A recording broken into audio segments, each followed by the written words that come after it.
का इस वक्त केस ज़ेर समाअत है, क्या लगता है आपको शहीद अरशद शरीफ को इंसाफ मिल पाएगा, या जिस तरह से जो एक टीम बनाई गई है, SJIT बनाई गई है, उस पर कोई एतराज़ात जिस तरह से सुनने में आया कि उठाए गए हैं?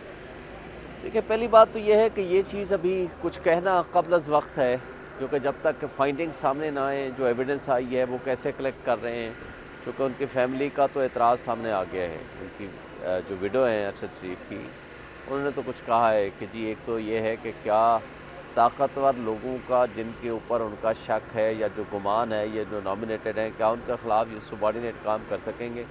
पहला एक दूसरा ये है कि क्या JIT इंडिपेंडेंटली इम्पार्शलिटी के साथ काम कर रही है।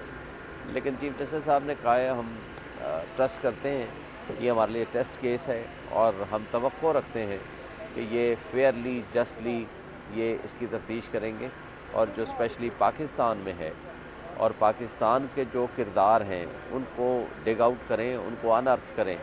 फिर उसके बाद जो दूसरे किरदार हैं दुबई में, उनके साथ उसको भी देखें।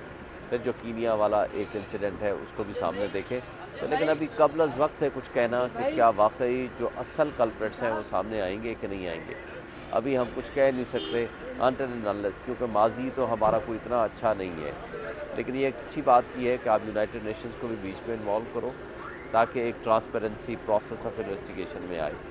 क्योंकि हमारा ट्रैक रिकॉर्ड जो है लियाकत अली ख़ान से लेकर बेनज़ीर भुट्टो के कत्ल तक, हम ट्रू जो कातिल हैं उनको हम बहरहाल डिग आउट भी नहीं कर सके और उनको सज़ा भी नहीं दे सके।